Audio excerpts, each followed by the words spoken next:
All right, we're in it for me. Okay, you're live? Cool. Yeah, we're in it, bro. We're live. We're live. I think we all might be live. Think so? I'll give you a thumbs up. Yeah, all right, yeah, the people are good. I think the audio should be good on my end, too.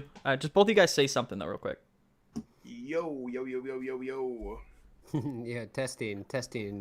All right, yeah. All right, you guys should be good. I turned you guys up a bit. Also, if anyone in my chat can let me know if they can hear Mike and Maddie when they said testing as well, because I seem to be like the duckling, the black swan or whatever it is, wherever, because I literally cannot get any OBS audio ever figured out. It's like, I just don't get it. I understand everything else about OBS. I don't understand how to do OBS audio, and it looks like it's moving. So we're all good. Perfect. Sweet. I hope, because people always are like, oh yeah, Mike. So it's just to like let you know, people are like, oh yeah, everything's good, and then someone's like, we can't hear the other two guys, and they're like, oh yeah, we meant all good, like we could hear Zach. Yeah. I'm like, what? Like that's not all good. Yeah, that's definitely not all good. That's like half good. We got a few people in the chat. What's up, GX Pulls? What's up, Lewis? Hope you guys are doing all right.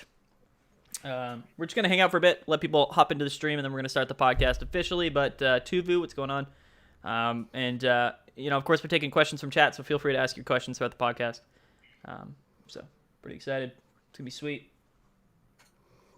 Maddie, I see you got some merch there, some Chill TCG merch. That's What's pretty up? sweet. Where'd you get that made?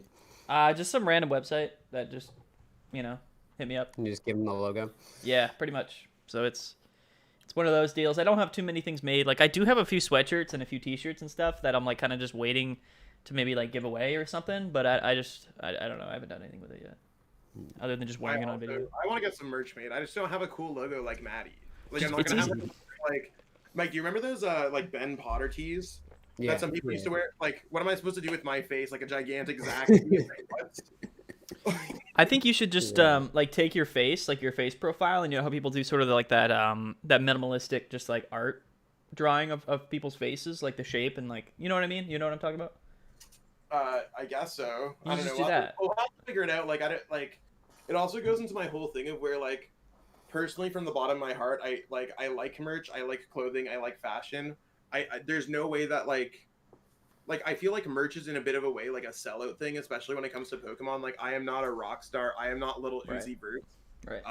I don't know if someone really wants to buy a Zach shirt. Like if enough people want to, I'll give them whatever they want. Yeah. But like it to me, it just seems like that like last claw for money. Like some people will, bro. Like to be fair, I mean, I have a logo and people kind of know the logo, which is nice. But realistically, like even with just like 3,000 followers or whatever we have at this point, some people will do it. Like even if it's just a handful, like some people will definitely want some merch. So I think it could be cool. But I haven't set up like that. I know Six Prize had merch, Mike. Like how did that go? Like do you feel like that was like worthwhile? Like what are your thoughts on the whole like PokeTuber website? Like anything that's like beyond just like you're a normal player, normal dude kind of. What do you feel about merch? I think if you're doing it like as a brand or an organization, it's much more palatable than like an individual person. So I kind of agree that like if you just did like the Zach Lesage shirt, maybe not as cool, but if you're branded as a so I think I like the Six Prizes shirts. I have one. I like that they did like the dice. I mean that's a little bit different, but like the someone's PC sweatshirt, I wear that all the time. Like I thought that was sweet. So like if you're able to like somehow make it a little bit broader, then I think it'll sell and be popular. I think Zach, you should take a big photo of you holding up your trophy and just put a big image on the front of your shirt and just. Yeah, I mean, I already got enough haters on Twitter as we can see every couple weeks or something like that. So I don't know if I want to like throw gasoline on that shit. Like I honestly don't know how I want to deal with that, but we'll figure it out. Maybe I'll switch it from like I'll switch back to the Lone Blound just to make merch. Screw Zach Lesage. We're the Lone Blound again. You could do something also like I was talking to I think Danny and he was like I should make a ban ADP shirts or just like stupid shit like that. You're like saying like campaigns. Yeah. I kind of want I think that would be fun. It's just like a lineup, just like super minimalistic, but just like us, like just something like literally just like ban ADP or like just like Yeah. No stream sniping, or just like I there's a meme with me in my whole community where I at everyone like 4 times a day in my Discord server, and everyone likes to hop on me for it. So I was gonna just make a shirt that just said at everyone, and maybe just sell that because that could be funny. So we got a question here in my chat. So Ali is saying, hey dude, I'm new to the Pokemon TCG, started learning the game, got really interested when I saw Excadrill Control being played. So I'm assuming that's like the whole Tord thing that recently happened. What do I think about it, the deck? So I mean, I guess we could kind of ask ourselves. I'll kind of start off here, and we'll move kind of circular to Mike to Maddie back. I think Excadrill Control is good. I like different playstyles available in the game. I think Excadrill Control right now is not well positioned. So for anyone who's wondering, that what was streamed this past weekend was the PC3 regional brackets, which featured not battle styles decks. So that was a completely different format. Even then, I don't think it was particularly well positioned. It was a strong choice for a strong player like Tord that probably ended up surprising more players. But I think that it has quite a few flaws, especially in the current systems that we play Pokemon. Best of 1, 25 minutes. Events does not sound good to be playing Control in ever. Yeah. Otherwise, I think that Control is a viable concept. Yeah. I don't know where you're at that, Mike. Yeah, not too much to add. I'm not really typically a Control player, so like I don't really enjoy playing Control, and I think it's quite hard to play. I did like the Munchlax Control deck, but that plays very, very differently than Excadrill Handlock Control does. But I think it's like I don't think it's bad to have in the game by any means. And I also agree that it's not super great in this meta. Like if Kricketune ever if Control ever became oppressive, like Kricketune just destroys it, right? Good old Instruct. Yeah, I mean, I think the same thing too. I think it was very much toward kind of like maybe just like a slight flex, like in general, like because knowing that obviously he would be playing against some people that weren't super experienced with it, that at that stage in Players Cup, and at the same time being a very strong player, like that's something that he probably feels pretty comfortable playing. So I think it was a funny move on Tord's part, like, and I think it might have been smart for him to play it, but overall I think Zach's right where it's never gonna become like that like super viable play style, at least in our format right now, but who knows. Who knows? I mean, I think we got a decent bit of viewers on both sides. I say we jump into it because I mean, I know that I've been kind of following Mike's run, and I want to kind of jump in. I know Mike. Just to let everyone know, Mike probably can't go too many details, so I'll save him that kind of story. I'm assuming there are certain contracts that are probably telling Mike to say things or not to say things at stake. So we're not going to try to scratch that surface, and everyone please be whatever. But I mean, he did see some success at the Players Cup 3. I mean, we don't know how successful it's going to be until we see the stream. When's the stream's happening? What, this weekend upcoming? I think the weekend after, so like April 24th, 25th, I think. Okay, nice. We'll watch this this brand new pre-recorded stream. Yeah, it's gonna be awesome. I mean, been there, done that. I don't want to know. It's gonna be exciting. I love watching those streams.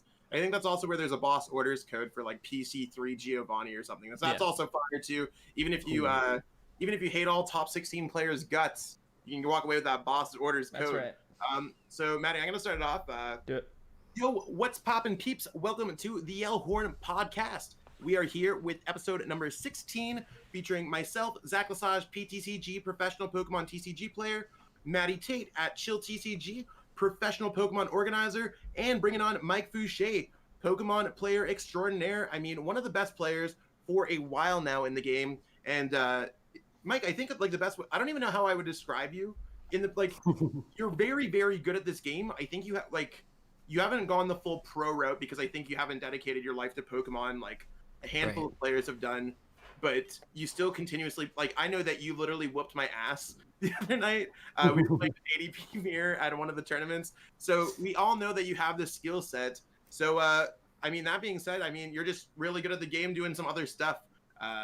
So that's all good. So we're going to be covering over a variety of topics here. Yeah, for sure. Going on like PC3 kind of wrapping up. I mean, the PC3, as far as I'm concerned, is done now. We will find out the results in a couple weeks. when we see what the pre-recorded broadcast is, and that's how the Players Cup kind of works. It's content that's happened. They get all 16 players to kind of stay quiet and hush up, so no one spoils the fun, and then we find out who's gonna take that crown. Fingers crossed. Mike's a totally cool dude. We'll see exactly. Yeah, my money's on Mike. Yeah, yeah, my money's on Mike. Appreciate it. Yeah, and we're gonna take on viewers' questions. So I'm super excited because as somebody who just runs tournaments all the time, somebody who's involved with all of the online, circuit right now, I obviously knew of Mike a long time ago. I remember when we ran that first GG Tour tournament, which at the time was a really big deal. And it was just like a free entry $500 tournament. In retrospect, these days, it wasn't that big of a deal, like in terms of the prize pool and stuff. But at the time, it was sort of one of those first big free entry cash prize events, and had a lot of players at the time. And it was a regional style event.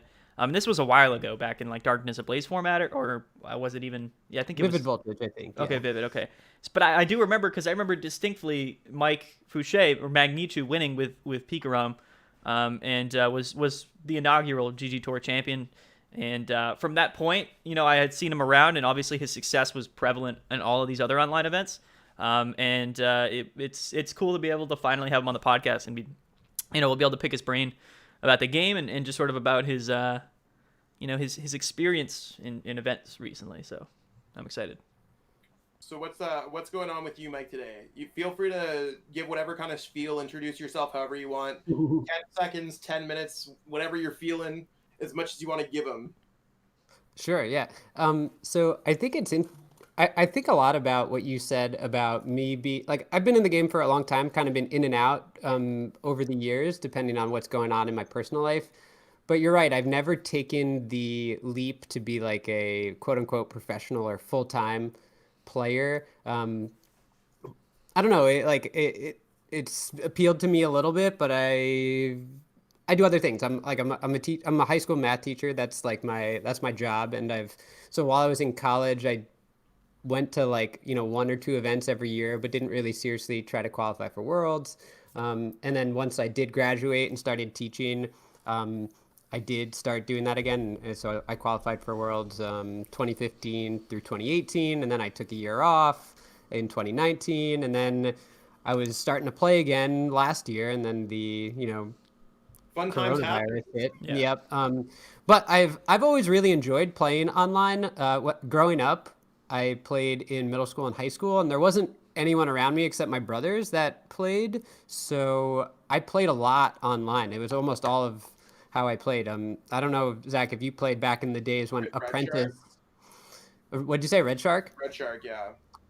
So Apprentice predated Red Shark by a little bit, but it was same type of thing, where it's like drag and drop type of gaming platform. But yeah, so I played a ton of that back in the day. So this digital virtual year has been pretty enjoyable for me, even though a lot of people don't like the format. I don't think it's that bad. It's not 2017, but it's not that bad. It's better than, I can think of at least 3 or 4 other formats in the last 20 years that have not been quite as good. So yeah, that's a little bit about me, and I'm excited to be here. Awesome. Yeah, thanks for coming on. I mean, I agree with you. I don't think the format's that bad. I feel like I have not been able to find my footing in this format. I've just been bouncing from deck to deck to deck. I keep on doing okay in that team challenge event, but it's nothing like. I mean, when it comes to these chill events, I don't think I've made a phase 2 in chill in 3 weeks. I'm like a 20-year-old man going through a dry spell right now, looking for something. I'm looking around every corner. I'm like, what's that deck? And then it keeps on bringing me back to these stupid decks like ADP, and part of me is longing to go back to Pikarom, even though I feel it's poorly positioned right now. I mean, it just feels like Rapid Strike Urshifu has every answer against that deck right now. I know. Yeah, I don't know. It's one of the things where we'll see exactly how it goes. But I agree with you. I think our format's not that bad. A lot of it has to do probably with just best of one in the popularity of events. I played in the Crollo event last night. I was kind of cheesed that any event that has 100, 110 players doesn't break to a top 16, considering we're making our own events anyways. I think a top 8 cutoff is kind of strict, especially when time constraints are not really an issue, because all events go to 3 o'clock in the morning anyways. So it's one of the things where I was like, you want it, whatever. But I agree with you. I like online play. I think online play is a lot better than most people give it credit for. I like the fact that I could I'm playing in the chill event for tonight. So what am I going to do? I'm going to order some takeout, sit at my computer desk, and then I'm going to be right here. I'm not driving 2-3 hours to a League Cup right now. Exactly. Mike, I know that you're from the East Coast, right? So you've probably driven to some League Cups in some inclement weather. Oh yeah. I've totaled. I've only totaled one car in my life, and it was on my way back from a League Cup. So. Dude, I actually have a really funny story. So I was with a bunch of good players. Me, Igor, Pendarvis, Dean, and Fred. So we all decided that we were gonna go to. It was the first weekend of League Cups in the end of November or something like that, and we were gonna drive to upstate New York this weekend, and it ended up being a huge snowstorm, and I was driving, and I had a minivan, and we start driving the Saturday morning, and it's snowing so much, and we end up having to miss the League Cup on Saturday and just pulling over at a random stop because we're sliding and whatnot. We stay at a random hotel that night. We drive to the second League Cup on Sunday. We play the event, whatever, and we have to drive back. I have to drive 3 hours back, and then Dean and those guys have to drive another 3 hours back to Virginia. And on the way back, I get a flat tire in the middle of nowhere, upstate New York. Have to call a tow truck. They have to take a taxi for 3 hours, and it cost them hundreds of dollars to get to where they needed to go. It was such a ridiculous experience. Oh man, it's the grind, bro. Terrible. Patty's by the way, guys, I've literally never played in a league challenge, a League Cup. Dude, I started playing and it was funny because I got into the game and immediately they were no, it's everything's shut down now, and I was like, okay, which was bad in some ways, but in some ways it helped out, I guess. With I mean, I think everything is accomplished for themselves in terms of content creation. So I mean, I guess that's part of your story too. I'm excited though for it to be back because I want to get my hands. I want to actually go hands on and play. I do have a lot of cards I do play, but how did you get into the game, Maddie? So how did you start? It's funny because I'm like some people, I didn't really know any high level player who was oh that seems fun. Literally where I'm from, people don't really play the game. For people that don't know, I'm up in northern New Hampshire type deal. And even my nearest store that might run a tournament is an hour and a half, 2 hours away. And even the scale of that is so minor. But my friend was you know what, and this was when Sword and Shield was about to come out. He was we should, he was I'm gonna start buying and just collecting Pokemon cards. And I was that sounds fun. I was but if you're gonna do that, I'll do it with you. But I want to actually play the game because I used to play a bit when I was younger, right? When I was young, everyone played Pokemon. Obviously not at a high level or anything. It was just when you're kids, you play. I was I want to play the game. So when we started buying the cards, collecting it, whatever, we started playing each other. I found PTCGO. I started playing it a lot. I started playing in the online events, and then started doing everything that I'm doing now. Yeah, I'm new to the game though, which is always kind of awkward because when I'm making content, I'm definitely I feel a bit guilty sometimes, right? Just because there's so many people that have put so much time and years into the game, and they're such high level players, and they really have done well with it. And me, I'm just kind of new, and I'm still learning a lot of stuff. But yeah, but it's such a unique perspective though too, right? If your viewers are being able to learn with you, that's really cool too. It's different from watching Azul's video where it's kind of being lectured to. Yeah. But yeah, I think it's probably a cool experience for a lot of people. Yeah, I mean, I've loved the game. I from where I'm at right now, from where I started, even just a year and a half ago, I'm extremely happy with everything, and I've had just a great time. I mean, I'm on a podcast right now with Zach Lesage and Mike Fouchet, right? So I mean, it's you gotta think that it's sometimes it just goes well for you. I don't know. But yeah, I mean that's all good stuff. I mean, I'm more than happy. I mean, at the same time, I'm in the same boat where it's just you're the number one organizer in the game. I'd say putting Limitless aside, which I think runs their weeklies really well, and they run the website. But I think they're more of an organization on the website front.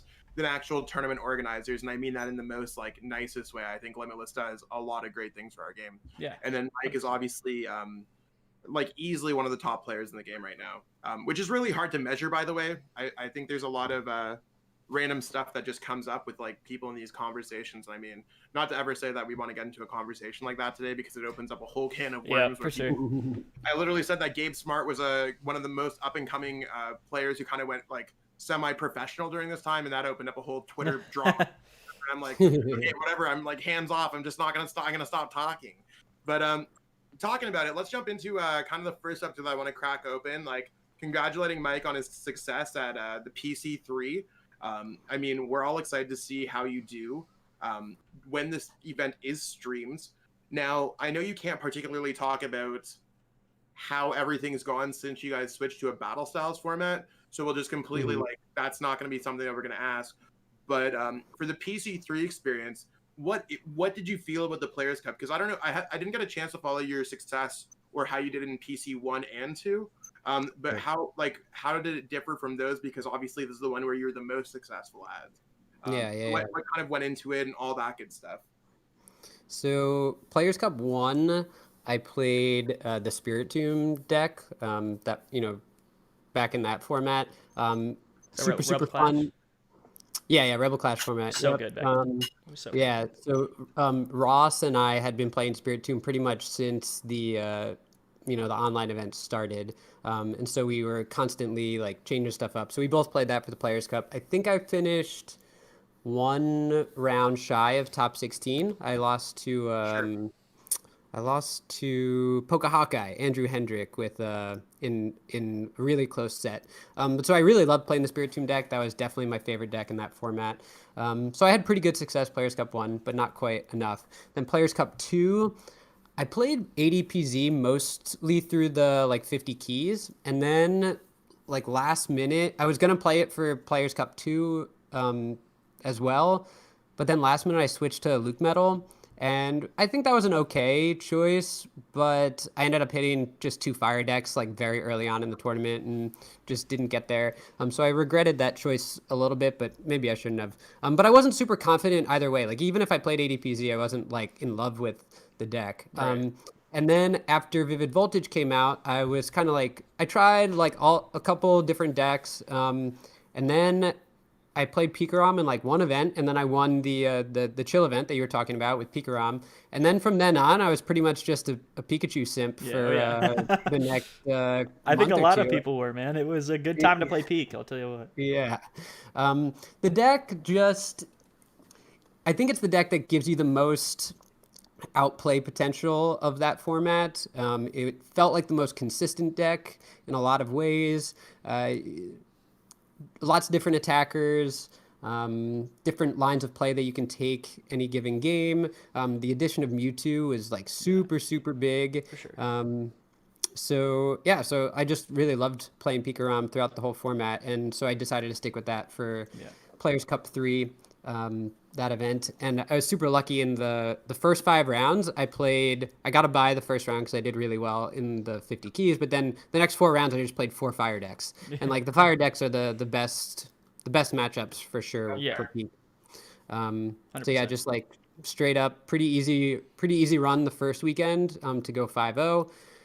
Then I played Zacian Luke Metal round 6, which is a pretty close matchup, but I think like a lot of people play the matchup really poorly from the Pikarom side. Yeah. It's really just all about conserving resources, using Marnies as often as possible, especially the Luke Metal list that started to gain popularity that ran like 0 or 1 research. Like those lists were so easy for Pikarom to beat because you would just Marnie them every turn that they Intrepid sorted. Right. Intrepid Sword or just doing nothing, or like Luke Metal's a Brick City deck. Like if you look at it, like there's not a lot going on there beyond Zacian's a really good card. Zamazenta is very good against VMAXs, right? And Luke Metal is the guy that takes away all the energy. The deck is like it's toothpicks and like dental floss and stuff holding it together. So I agree with you. It's a good strat. Yeah. I always thought that matchup was pretty. Luke Metal deck in round 6. Sorry, what were you saying, Maddie? No, I always thought that that matchup was like pretty high level because Like I know I've played Pikarom and Luke Metal a lot, but like it's definitely one of those things because when you're playing Peak, like you're wanting to go fast. Like it's very much like a like like that speed boy, like just trying to go. But against Luke Metal, like you can't do that. And then whenever I played that matchup, it was always kind of like when I was playing on the Luke Metal side, it was always like as long as I find my Malalanas appropriately throughout the game, like it should be fine. But it very much does come down to like, like do I get that Malalana in time? Like do I not? Like does it get Marnied out? Like that's what I mean. It's very the Malalanas are important. Yeah. But. Yeah, Malalanas are huge for sure, and that's where the Marnies come in, right? Because if you're able to Marnie away their 8-card hand, then it's like, well, their option of Malalana goes way down. And just like in general, I think Luke Metal is a deck that benefits significantly if your opponents play suboptimally. It's like very punishing. Yeah, very much. And so like if a Pikarom player like Junipers away 2 energy when they don't have to, the game can just be immediately over. Right. And so I don't think a lot of Pikarom players play conservatively enough. Yeah. But yeah. So I won that. It was actually against Zach. You probably know him, Will Crawford. He's a Canadian player. Will Crawford. Yeah. I don't know. I played him at like Canada is so large, and I'm like I find like as I got older because like I'm less than a year away from joining the 30 and old over. Like I know when Pram turned 30, there was like the whole grandpa jokes and stuff like that. I'm like closer to like my dad's age than some of these like 14-year-old kids that play every single night of the week in these tournaments. And I'm like, I'm fuzzy, but the Will that I think of, it's Will from like he's from Ottawa area, I think. Yeah, that sounds right. He's probably closer to our age though. Yeah. So speaking of, oh yeah, you go. No, I typed in the chat like any questions for Mike, like we'll take them. The first question was, should I play Martial Arts Dojo in my Sandaconda deck? Well, just don't play a Sandaconda deck. An easy answer. There you go. Someone was there earlier in my stream, and they were like, Sandaconda destroys Mad Party. Zach, why would you play Mad Party? And I was like, well, first off, it's the Mad Party themed stream. Second off, I'm actually not sure about how that matchup goes. Yeah. Because I think there's only 2 Sandacondas that ever attack in an ideal situation. But, okay, so Mike made a pass 5-0 to 6-0 after going round 6. Yeah. Smoked the Canadian. And then how did round 7 go? All right, so round 7 is the win and in. If you win, then you automatically go to global finals. But unfortunately, I played against Kevin Kruger with Decidueye. That one was on the stream. Not worth talking too much about. Because that one's did you attack with Tapu Koko? Did you try to take an extended lunch break? I did try to attack with Tapu Koko. One of the games it was prized, and it was still prized after I took 3 prizes. So yeah. So that one I lost, and then I moved down to losers bracket, but I just had to win 1 game there, and I played against Christian Chase, who's also a really good player. Has kind of been doing well over the year in the online events, and it was a Pikarom mirror. I think I was like 58 or 59 card mirror. We played 3 really solid games. In the very last game, it kind of came down to could he find a reset stamp, and then. If he had found, he didn't end up finding the reset stamp, but even if he did, did I draw out of it essentially? But yeah, so I won the Pikarom mirror, which is always super, super tight matchup. So many different lines of play that you can take. Right. So super excited to make it through. Nice. So, I mean, that's awesome, man. It's, I know for myself, that's a hell of a grind to get there. And it's just like, I think about all the regionals that I've played in, and I'm like, sure, I've gone like 7-0, I've gone 8-0, I've never got the 9-0 at the regionals. I've done some pretty big strings of wins at events, but it just feels so gross nowadays in this format to go 7-0 in order to make it. And then being like, in your particular path, yours was fine because you went 6-0 to 6-1 to 7-1, which 7-1 sounds like it sounds like not like that sounds easy enough, but it's doable. Like if you're like, oh, 7-1, you make it, yeah, that sounds like I could do that. And then there's like paths where like I feel like in that particular tournament, I like lost like I lost against Andrew Hedrick in after round 3. I was 3-0. I lost him in round 4, and then it set me into the bracket where I'm like, I think I have to win like 8 or 9 in a row or something. Yeah, it's crazy. And a half. So, do you have any strategies that like you felt like to keep yourself like chugging along for that you could let the viewers know about maybe, or did you just take it one by one, or? So I will say, so like in that first Players Cup where I played Spiritomb, I lost the very first round, and then like almost made top 16. So that was like that's much harder on your mental, I think, as you described. But yeah, at that point, I think you're right. You just kind of got to like take each match one at a time and like not assume that you're going like it's not worth like looking at, oh, who am I going to play next round if I win? Like it's just not worth it to do that, Right. because you just got to focus on the match that you're on. Really look at your opponent's list. That's one of the really cool things about the online events, right? Is you get to see your opponent's list, and so taking 5 minutes, 10 minutes sometimes before you start, and just like looking over the list, making sure that you understand all of the different options that your opponent has, is super important. And the tournaments are like not so timed. Like you can reasonably start 5 minutes after the match is ready. So it's worth taking that extra 5 minutes. Go to the bathroom, get a snack, look at your opponent's list, study it. Yeah, that's another thing. I made sure to go to the bathroom between every round. I think that's important. There was definitely moments during my run where like I would literally be like, okay, I just attacked. Hopefully my opponent does not have a quick turn because I'm literally gonna go run to the bathroom in between. Yeah. One of the benefits of playing tournaments, there's only like 2 games that I can remember off the top of my head that I ever had to use a washroom mid rounds, and it was just too unbearable. But online tournaments are kind of busted for that. I think that's fair. I really like your point where you're like, yeah, just taking 5 minutes, 10 minutes to yourself. Obviously, you can't really do that at an event like Chill or Crollo or Hegsters or something. Right. Those 25-minute rounds are just like these Yeah. organizers super speedy. The Play Limitless website's super kind of fine tuned where it's just like they're spitting those rounds out, and if you're in the bathroom, you might even miss a round. Yeah. So you got to be very quick and finish your games quick. But for the Players Cup format, I think like that's even something that I feel like I don't do well myself. Like I think it's something that I could probably analyze my opponent's list a little bit better, and then have a full idea going in there. Take a moment of deep breath and be like, okay, this is exactly what my idea is going to the game. Let's see what my opening hand is. Reevaluate what my game plan was, and then proceed from there. And I think that's probably a more digestible thing than just like I see players just jump immediately into a game, and then just like stumble their first turn or stuff because there's a lot of pressure. There's a lot of stuff, and I mean. We'll have to see how it goes for Players Cup 4. Yeah, let me take it a step further too. So when I go into an event, I have in my head kind of like, okay, what's the stock Centiskorch list? What's the stock ADP list? Right. And if I'm looking at someone's list, I'm like, okay, what did they change from this stock list in my head? Especially, I think that's important too, because those are the things you really need to focus on, because those are the things that you might be a little more unprepared for. Right. That's so valid, actually. Yeah, you want to know the different. Yeah, you want to know like, because I mean, I feel like people kind of know what the skeleton looks like, right, for a lot of these decks, and like you definitely want to find out if something's like the PC3 or something like that, or the PC where if you qualify, you know what a stock list is. right. Yeah, exactly. And the other thing is, not every game, but there's definitely some games like in the middle of a set, like after game one, maybe I lost game one, maybe I won game one.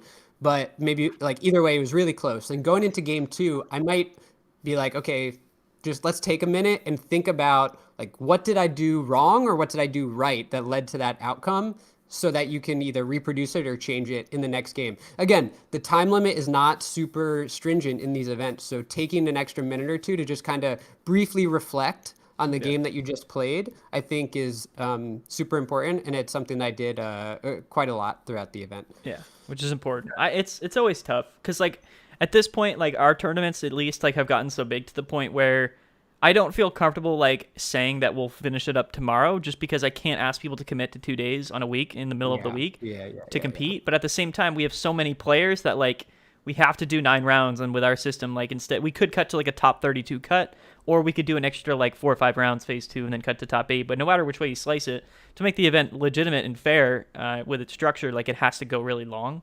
And we don't want to, like, we changed it from 30-minute rounds to 25-minute rounds, Mike, just because overall that ended up being like an hour and a half difference throughout the entire tournament. No, that makes total sense. Mike literally teaches math. Yeah. Some people might not understand how math works, and Maddie and I could have our inside jokes about that. Because when Maddie did that, there was someone who is also teaches people math. You did not understand, but I'm glad that Mike can understand that if you shave 5 minutes off 9 rounds, it's saving something somewhere. Yeah, shout out to Deloc, man. I had a funny conversation with him on Twitter when we made that happen, because it was an interesting situation to have. But it's the vast majority of games in this format finish quick, in less than 25 minutes. So like it's not changing the outcome of 99% of games. And it's also one of those things too, because like when people know that the timer's that extra 5 minutes, like they might just play slowly in general, right, throughout the actual rounds. So when you make it 25 minutes, it definitely gives people like that kind of pressure in the back of their head, where it's like, I actually need to play, right? I need to actually like be doing stuff throughout the game,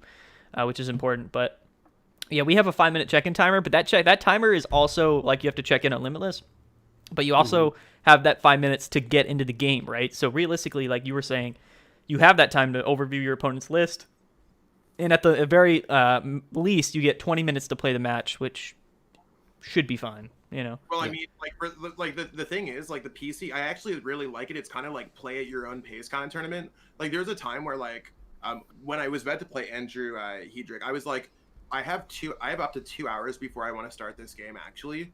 Because that's how fast my bracket was going compared to his bracket and compared to the official start round. Because for anyone who's wondering what we're talking about, there's an official start round for round 1. And then I don't know if it's like an hour or an hour and a half every round, because they're dealing with different time zones and like everyone's playing. And then whenever your opponent's ready for the next round. Yeah, you can play, yeah. The bracket system, you could start. But that round doesn't have an official start time. So you can go through and play as many brackets as you possibly want. But then when you get to some point where you're like 3-1 or 4-1 or 5-0 or something, or well, 5-0, you're on to the next weekend. But whatever the point is, it's one of those things where I think I had like a 2-hour thing where I'm like, I'm taking a shower. Yeah. Like, a shower sounds great just to like get myself refreshed going into this meaningful game. I mean, I was playing Centiskorch, he was playing Crucephalon, so I mean, I got promptly smoked. That matchup's not very good. But it's one of those things where, yeah, I think it's worthwhile. And I like especially like your reasoning on what a stock list is. So anyone who's like, oh, I've tested this matchup 100 times.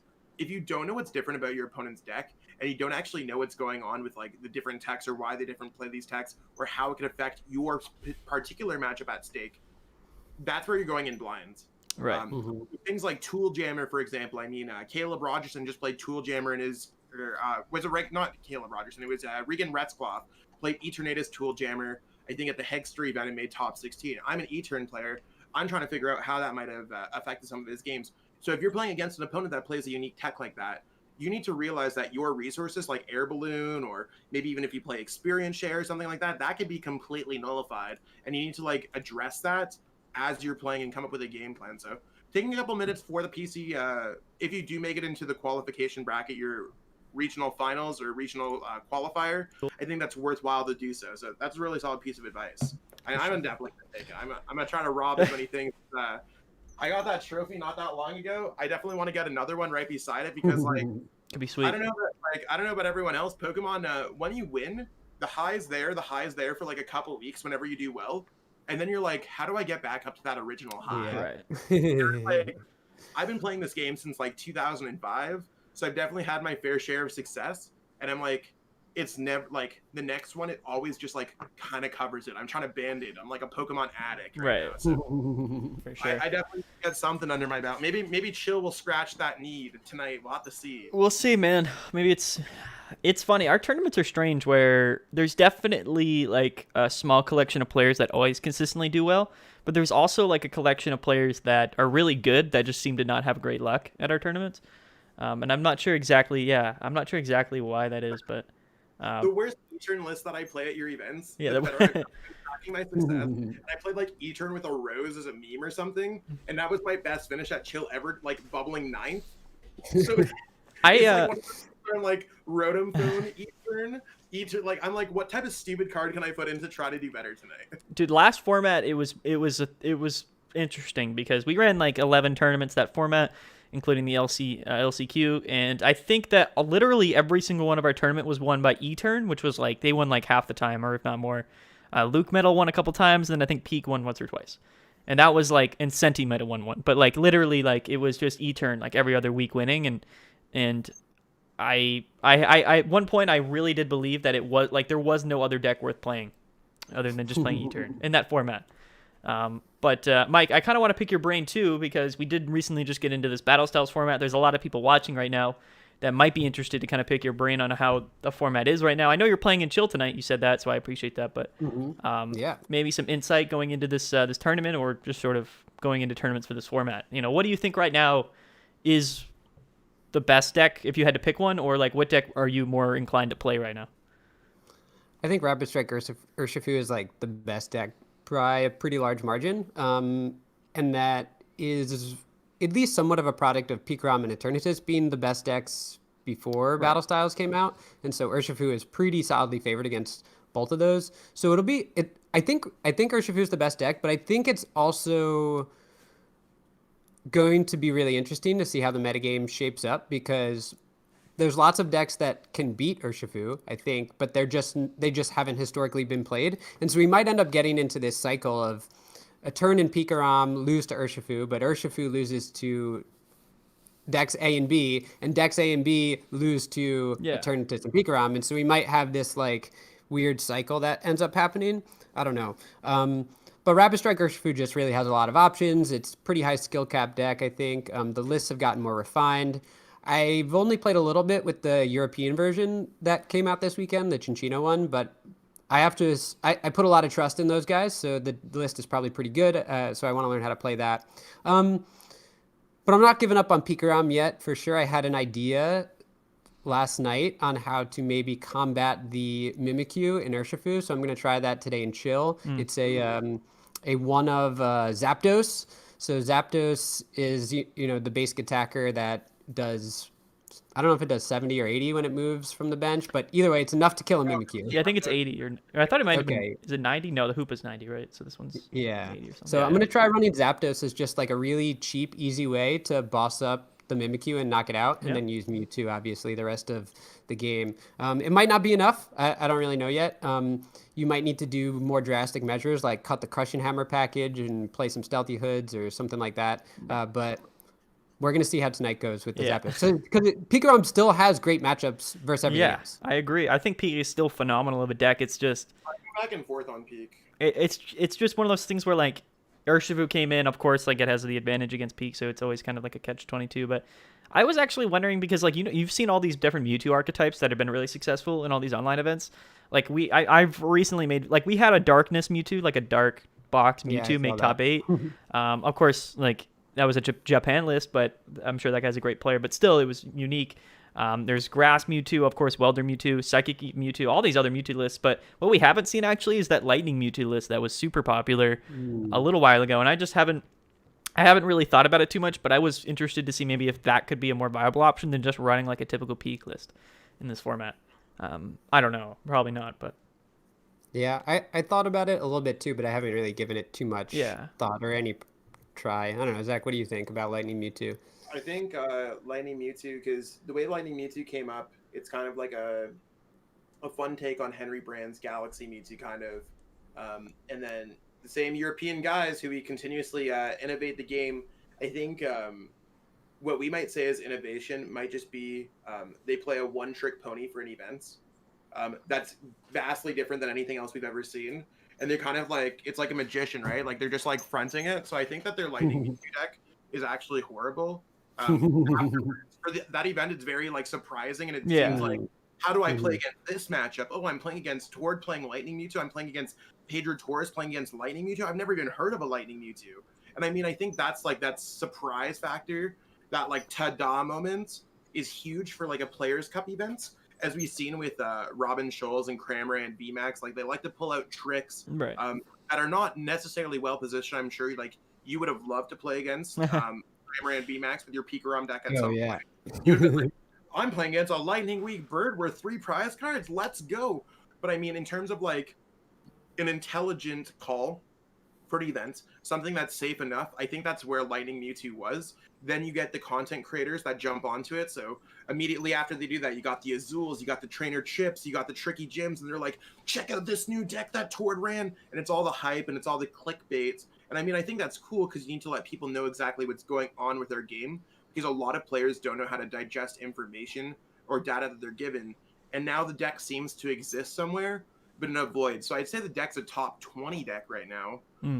because Mewtwo anything is viable. Right. But better than straight up Mewtwo or straight up Pikarom, no chance. Right. Okay. Pikarom has proven itself so much. And I mean, Pikarom doesn't need a Vileplume GX because I have Crushing Hammers, and Crushing Hammers like I could statistically come up with a game plan. Like you can't come up with a game plan without these cards. You do not have comeback potential. So you're laying your deck out all on the table. And that's the one reason why Pikarom has these tricks up its sleeve. It's always like there's that one last Crushing Hammer, that one last stamp, that one last switch into a Yell Grunt, rip their energy back, reset stamp. You know what I'm saying? Like there's always that tandem shock. And I mean, Mewtwo has half those tricks, and the other tricks do not equal up to the same tricks that Pikarom has. So it's a worse deck. The deck sucks right now. It's viable in some ways if you like it, but just being straight up, it sucks compared to Pikarom. Right. And I think Pikarom's also like way worse than people think it is. I'm sorry, Mike. My child is like, she's on timeout right now. Can I ask you guys? So the one deck that has confused me a lot in the last week of how successful it's been is the Mewtwo Rillaboom deck. I have no idea how that deck wins any games. I made a video on it today, actually, just because like all the Mewtwo archetypes are hot. I personally feel like it doesn't make sense into where it's successful. But what I do think is really good is just the ability to pretty consistently, like on your first turn, if you are going second, get that Rillaboom out on your board. And the attackers actually aren't bad at all. Like you have Buzzwole and Pheromosa, which is 190 for 3 energy, which of course, like, if you're playing against Urshifu or other Mewtwo's, like that's pretty good. I also think like the Beast Game GX or even like Jet Punch or whatever that first attack is called, like the ability to snipe the bench or take an extra prize card is really good. And it's the same thing too. Like when I made a video on the Dark type Mewtwo deck, I was like, this deck is horrible. Like why couldn't it be good? But when it works, it's extraordinarily good because it had access to the Tyranitar and Sableye attack, which you could take an extra prize card with. You also had the Espeon and Deoxys, which you could spread 20 damage counters, which was like pretty much an auto win in some matchups, like Spiritomb. It just has these sort of like perfect little holes in it. And for me, like I think that you're running Big Charms and you're running Malolana, which is usually just enough to beat Urshifu when you're running a Mewtwo list. And I think it's just overall pretty well positioned. But I agree, it's kind of like, it's like what Zach said, to where it's kind of like that special flavor right now that people like a lot, but I just don't think it actually really is as good as it is. But I don't know. I mean, I think that like if we want to talk about this, I think we need to get our home slice 76ers on here. 76 like, he only runs those types of decks. My opinion on it, I just think it's not going to be as good as other decks similar that have seen success. So I mean, I did a Mad Party stream earlier today, and I played against one of these decks, and I thought it was going to be a good matchup. But the deck has enough tricks up its sleeve where they're like, oh, I'm going to Guzma Howa for my weakness energy. Then I'm going to put out a Buzzmosa, and then I'm going to Beast Game your Mew. And I'm like, oh, cool. So now I have to knock out this Mewtwo. They're up 3 prize cards because I stumbled the turn. They knocked out a Sinistcha. You know what I'm saying? Like, it's one of those things where, like, I think the deck can kind of steamroll wins against weaker decks. And I mean, I think that's where it is. And it probably has, like, a good matchup against something like Urshifu. I'd say it probably could do well against Urshifu. For sure. But, like, I mean, is it going to do well against E-Turn? Probably not. No. There's a bunch of these decks where it's like, insert here. So as the metagame kind of curves around and everyone's kind of bamboozled and confused, I think the deck looks a lot better than it is. But if you sit here and, like, analytically just look at its flaws and just, like, go after it, like, the deck is completely like a piece of paper. Like, it's I agree. It just runs like 2 draw cards. 20 deck. Yeah, it doesn't run any draws. That's the weird thing about the deck that I noticed was like there's like 2 Dedenes and like 3 research, and you're like 3 Marnies. I was like, oh, your deck plays only 3 Marnies, and we think that this is acceptable. Yeah, I know. Like these are lists that like I know Mike's been playing for a while. These it looks like a 2006 list before the internet existed in Pokemon. Yeah, right. Like these would be great lists for like a setup format. But it's not a setup format, really. I'm confused. Mewtwo is an enigma for me. I just think that like people obviously prefer to play Mewtwo over things like Dragapult right now, just because Dragapult doesn't even have that good of a Urshifu matchup, which is sad because I love Dragapult. It's just like too weak. Like, but I think right now Psychic is hot, and people are just gonna play whatever flavor of that Mewtwo deck they want to play, and it's pretty well positioned relatively. So I mean. I don't know. I'm surprised though. Like I thought, because Welder Mewtwo was all the rage for a bit, and now it's like grass and maybe something else. I think people are trying things out. You got to think a lot of people lost their jobs, they lost their livelihoods. Right. They're still sitting at home during the pandemic. Like here in Ontario, we're in a mandatory 4-week stay-at-home order.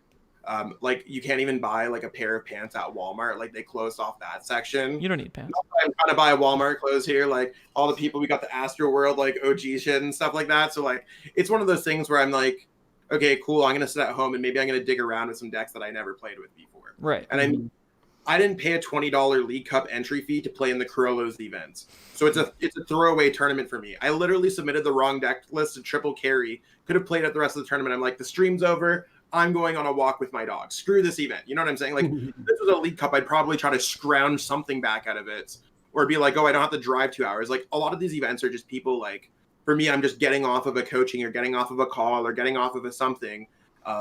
Jumping immediately into a tournament, not even giving myself a chance to like eat or anything like that. So, I mean, I think a lot of these peeps are in the same position as me, or at least the way that I look at it, where online events do not nearly feel as real on the weekly basis events. Yeah. So I'm fine. Like even tonight for chill, I think I'm playing E-Turn. I'm going to throw together a list after we're done this thing. And I'm just going to be like, that's the list. Am I going to play with a game with it? Nope. I know how to play. Right. And I think that's where it is. Same thing. You had your idea about Pika and you're like, I had a dream about this card. Zapdos is the card. I can knock at the Mimikyu. Yeah, I haven't really tested it that much, but screw it. We'll see if we can beat the Mimikyus tonight, right? And I think that's how a lot of the metagame is. So yeah, I mean, I think and that's good too, in some ways, right? Because people kind of can feel free to test, to do something different, to play what they want on all these different weekly tournaments. But also at the same time, you know, we do kind of have those, you know, tournaments that are monthly, the couple, you know, the handful that might pop up, you know, once a month, like the Limitless Major or the GG Tour Major, where that's like a best of 3 regional style, and you can kind of really put your best foot forward for that. But it's definitely interesting, like what Zach said, whereas like you can tell there's a lot of people that play every week, people play in these Chill Series tournaments and run a deck that you got to think that they have, like they obviously know they're not going to win with this list. Like if you're playing Whale Lord V, or like if you're playing like, I don't even know, like Cherim Maractus, like that's fun. Like you should play it if you want to, but like you're not going to win, but people still come every week and play those lists, which is sure. It's just like, I don't know. It's just an interesting like world. I mean, that's online play. Yeah. That's just online play. So, Mike, now that you are, you crushed out the PC3, up until a point where we can't tell how far you crushed it. PC4, what are your thoughts on the new prize structure? What are your new thoughts on the Swiss round structure, if you think that matters? Like, let's just start it off right there. Like, there's been some changes. So just like to catch everyone up here, PC4 is going on to a new structure where instead of giving away 4 paid international trips, which are valued between $3.5 to $5,000 US for the top 4 finishers of the PC3, and it's been like that for the PC 1, 2, and 3. Now they're switching it to where everyone in the global top 16 gets a small piece of the pie, starting off at $250 cash all prizing. The way up to $5,000 cash prizing. And then they also switched it from a bracket system to a Swiss round system. Yeah, more like a typical online. Right. You have to go. I think you have to go 7-2 in order to make it, or 7-2-ish. That's the thing with Swiss. Like it's hard to kind of make a. Like I don't know how they're doing it, but if they're doing it as a point threshold or just like a minimum player requirement, I think they take 250-ish players or 230 players, whatever shows up. Because there's people who are seniors who make it through. If you're a senior or junior, please do not play in this event. I probably lost to some of y'all. Y'all lost me some of these reps. Right. I don't hate you anymore. But I mean, at the time, it sucks to lose to a junior seniors. Yeah, Maddie's smoking a wax pen. Big OG clouds. What else? Word in the chill shirt, of course. Dude, it's like, you know, it is what it is, bro. You know what it is. So they're doing 9 rounds and then taking top 16 to then do a double elimination region finals, which I think is fair-ish. Yeah. Is Swiss best of 1? No. Okay, good. No, should be best of. Hopefully, it's best. Yeah, I of was 3. just gonna say like really sitting out. I'll make the Azul video where I'm like, fuck the Players Cup, guys. I hate the Players Cup. Well, if it's best of 1, dude, like one so much sometimes. If it's best of 1, the format is totally different, bro. I'm like in bed. Yeah. There were some decks that do really well in best of 2. Whenever or best of 3. When no shade, but you've been talking about SantaCon way too long. I kind of assumed it would have been a little high. So I just the only like thing that I'm not sure about is if they will allow IDs in the Swiss round, because Right. then like 7-1-1 would definitely be locked, right, for yeah. top 16. But if not, then I don't know. 7-2 might not be safe. Like some would make it and maybe some won't. I'm not 100% sure how the math works out. Yeah. But that's kind of the big question, is if IDs will be allowed. the Swiss thing is going to be tough for the people that get pared down to like a 6 somebody with 6 wins and you have 7, because then you're in that scenario where like you can lose, but like you can't, like you said, you can't. It's right. I don't know. Yeah. It's just going to be one of those scenarios where you're awkward. I would like if they made it asymmetrical. I think there should just be like worlds where there should just be a certain threshold. Yeah, I agree. Continue on, right? Yeah, and I give I'd rather have a chance just to make the top 16 where I played out against the lower seed and just give everyone else a bye. That sounds so much better, because like I would be livid if I went like X2 or something like that at the Players Cup and they're like, yeah, sorry, bud, you came 17th. You got bubbled out. Yeah, I know. That's what was. I mean, to be fair, also, like, I personally don't care that much, because I already got that monkey off my back. Like, it's cool that I have like one of those things, and I mean, I think it's a weird pandemic oddity, the same way that I won a gym challenge back in 05. Like, I think that part's super cool, and like these are events that just like don't exist anymore. But I still obviously want to see success. I'm a little disappointed about the cash prizing, to be honest. I don't know if that's like like it seems like like let's say if Mike went 0-2 at the PC3, which would totally suck for Mike. $250 is not a band-aid that I care about. Especially for the time that you put in for it. You know, like all of the regionals have like 700 players. You pay $50 entry, and I mean the entry fee doesn't mean anything because Pokemon's just giving you the money. Like coming top 16, because like I'd estimate that there's probably 10,000 players somewhat participating in the PC4. Yeah, that's probably a fair number. Easily. To be like, yeah, I made top 16 at a tournament. They gave me $250 after literally like a month of playing. 11 and 2. Yeah. Maybe 12 and 3. I understand that, man. $250, amazing. It's tough. But not only is it like you had to go 12 and 3 from the beginning, you had to particularly go in a right order like this and then kind of smooth it off. Like, I think the 200, like, I think that I would have much rather seen a system. I'm fine with the cash. I think they could stagger the cash. I think the top prize could go a lot higher. I think it's a lot harder to win a Players Cup than anyone will ever talk about.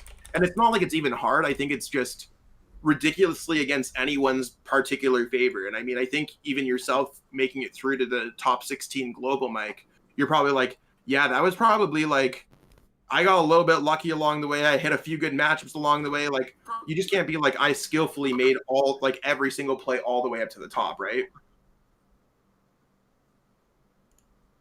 Yeah, of course.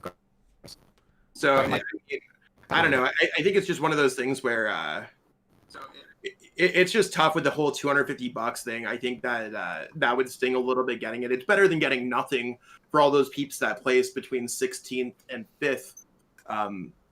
I mean, that's really cool, but I mean, I think it's considering regionals top 32 gives away $250. I would have rather seen like everyone like 16th through 5th get $1,000 stipend to a regional or to international championships of their choice. Right. I think that would have been a lot cooler of a prize.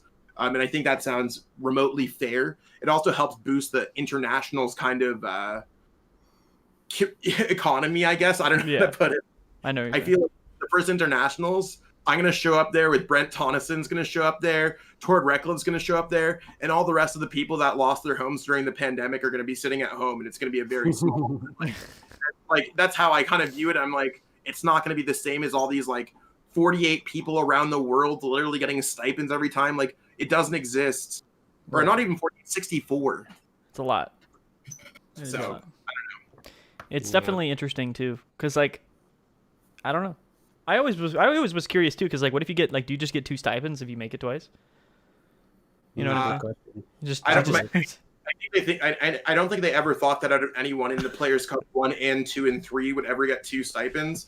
I mean, I guess the only player that I think could have done that would have been Tord, right? Because Tord got one by putting the Pokemon celebrity side events making it to top 4 for the first one. Right. Fizzled out for the second one somewhere. Yeah. And then for the third one, we don't currently know those results. But he's in top 16. Which might be why they do cash prize now, right? I mean, that's a possibility. I mean, we'll see if he rides around with his jet skis things in a couple weeks or something, jet ski stipends. But I don't know. Well, yeah. I mean, at this point, I don't even know when I'll be on an airplane next. So right. Yeah. That's another thing too. Is like you're kind of given stipends for things, but maybe some people really just aren't in a position to be able to go once IRL tournaments come back, or maybe they just don't feel comfortable. They pay for your trip up front. They don't give you cash up front. So like, let's say if I choose Australia, I gotta come up with like the $5,000 for my trip before they give me back the cash. Yeah, which so is that's another thing that you gotta like. Yeah, true. That's a toughy one for some peeps too, right? Because it's like when you win a car on TV and they're like, you gotta pay tax on that car before you get the car, and you're like, oh dang. That's another tough thing too. I know for me, I would rather take the cash just because it's obviously applicable elsewhere. But I'm curious because it is an online event. There's a lot of online players that honestly just aren't really too involved playing like IRL circuit and going to travel for these tournaments. Like they might just not be able to. So for those people, like maybe it is better to do the cash prizing, even if it only is like a couple $100 or something like that. You know, maybe it's more usable for them realistically. But who knows? I mean, cash is king. I mean, I'd rather have cash than any day. Right. If I had that, let's say if I won the PC4 with that kind of money, I'd have $5,000 that I'd have to actively invest in whatever I'd want, or do whatever I want with, or maybe like take my car to the shop, put some hydraulics up in it, or I don't know, something. Right. That's something that a trip's not going to offer. But we certainly take those. So I mean, yeah, I mean PC4 is coming up, peeps. Just so everyone here knows, you got 2 more days to connect your player ID to your PTC Geo accounts. I literally just put out a video the other day. It sounds way more confusing than it is. Sign up for a Pokemon account. Get a player's ID. Make sure that you have your PTC Geo account downloaded. Yeah. Ta-da! That's it. So, and if correct me if I'm wrong, but like if you have it set up for the previous Players Cups and you did receive your keys for like PC3, like you should just get them for PC4, right?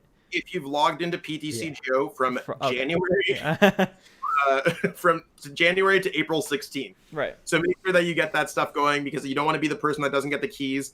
If you're outside of Oceania, which is New Zealand and Australia,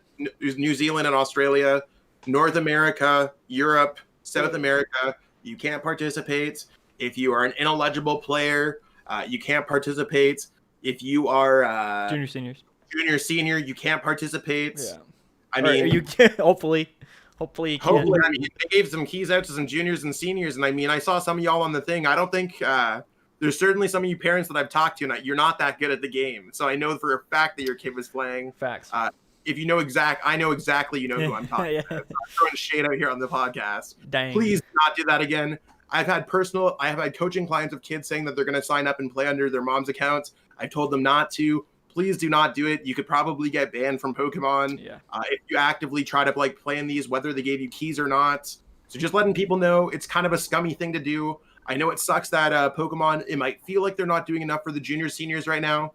I think they're looking through every kind of avenue right now. Yeah, it's not that they don't want to. Discord and Battlefy and things that are really holding them back.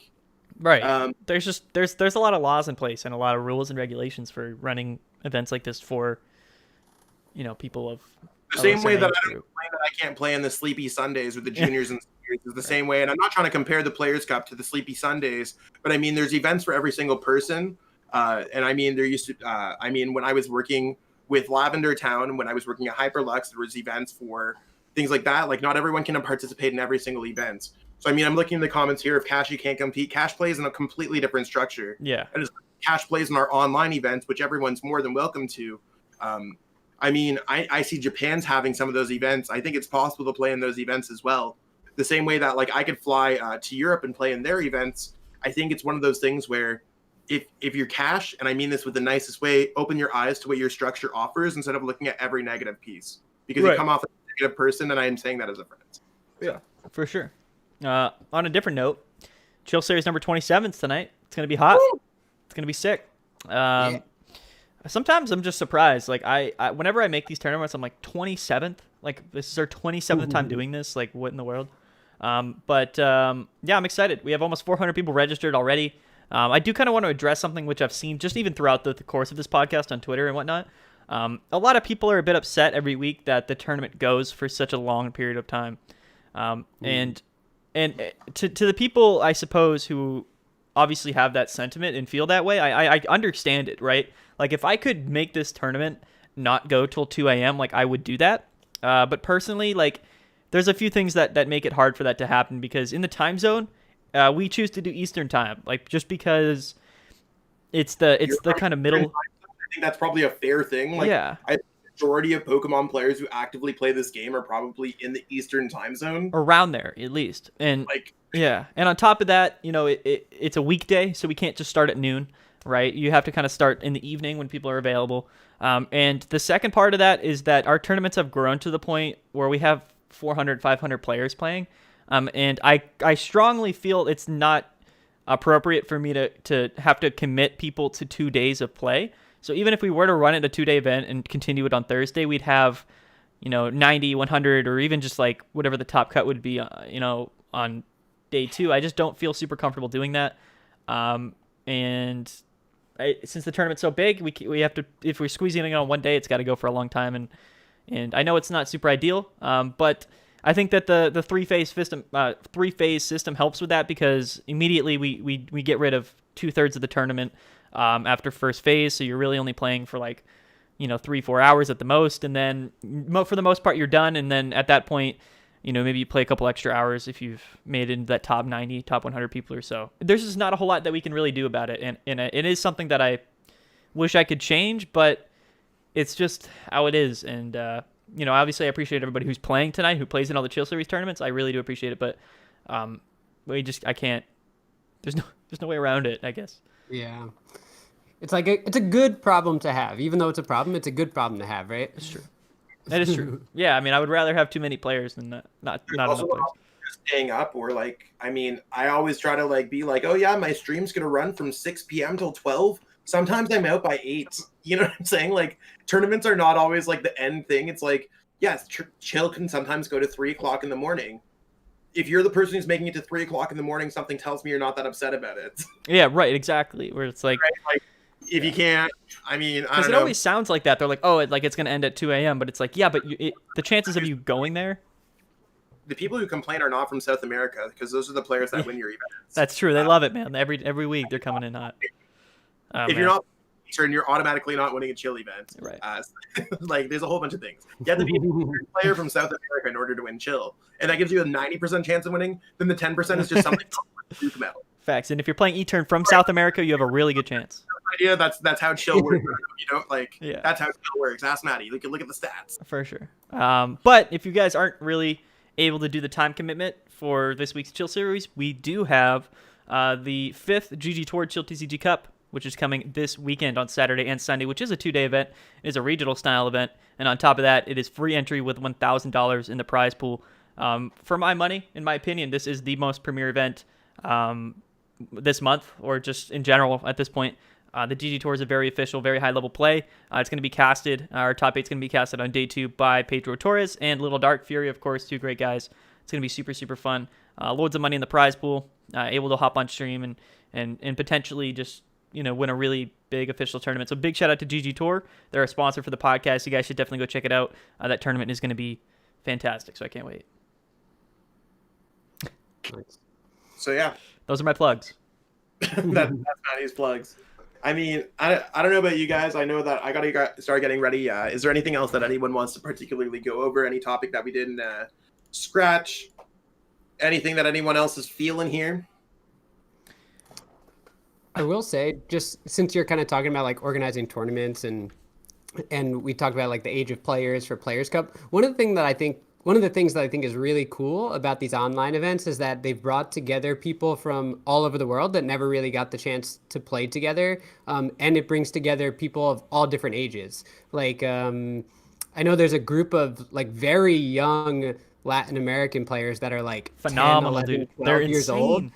And they're really good. They're awesome. And they might never have gotten a chance to play and get at such a high level if it was only in real life events. Right. And I think that's super awesome. And I think the fame is so minor. But at this point, dude, when we post like the grand finals match, even on my YouTube channel, like they get thousands of views. Like if you make it to finals, let alone win, like thousands of people are watching you play.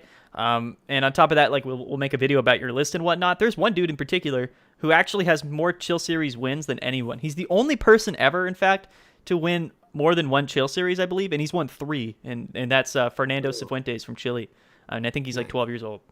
So he's an absolute animal, that's so cool, right? Isn't that just sweet? So there's other ones too, like Vinny Fernandez. Win one Chill Series. Yeah.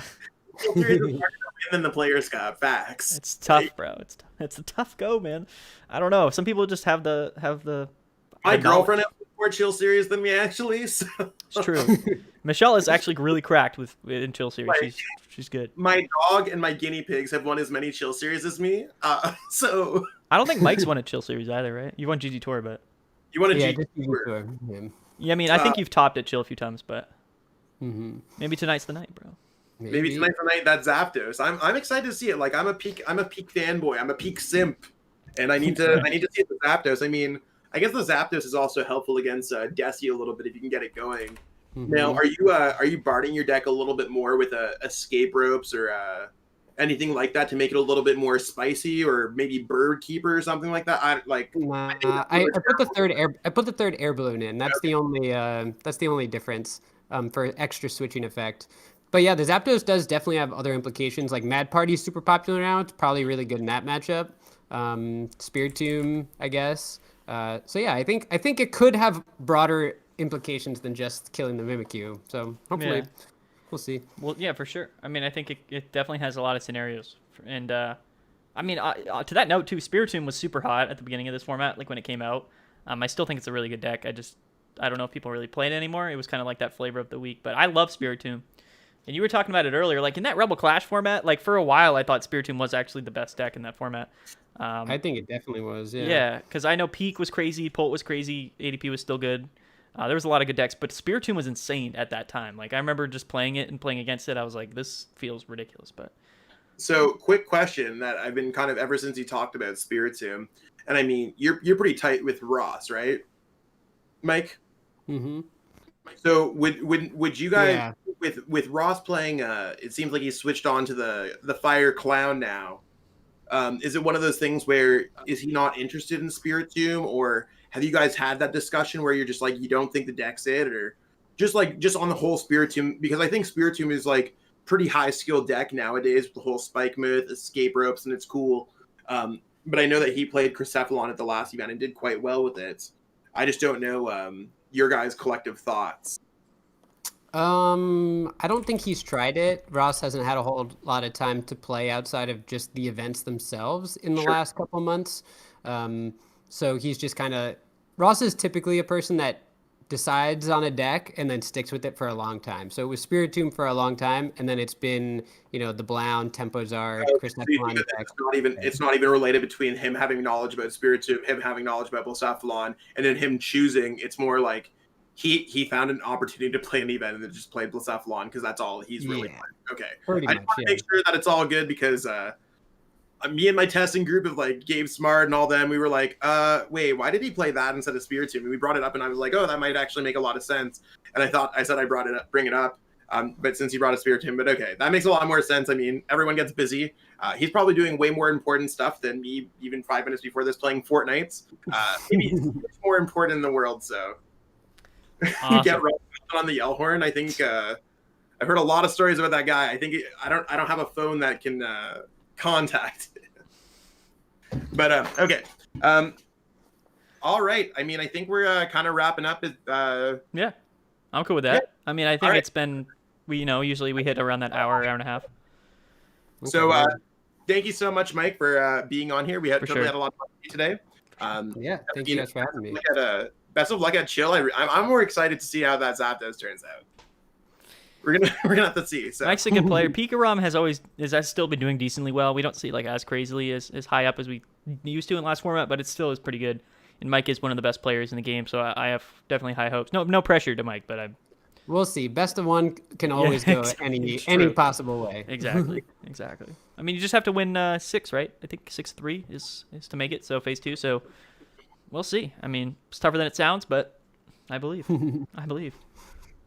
All right, everyone. That has been the Yell Horn episode 16. We will catch you up next time. We don't know exactly what we're going to have, but you never know what's going to hum up, who's going to pop up on the Yell Horn.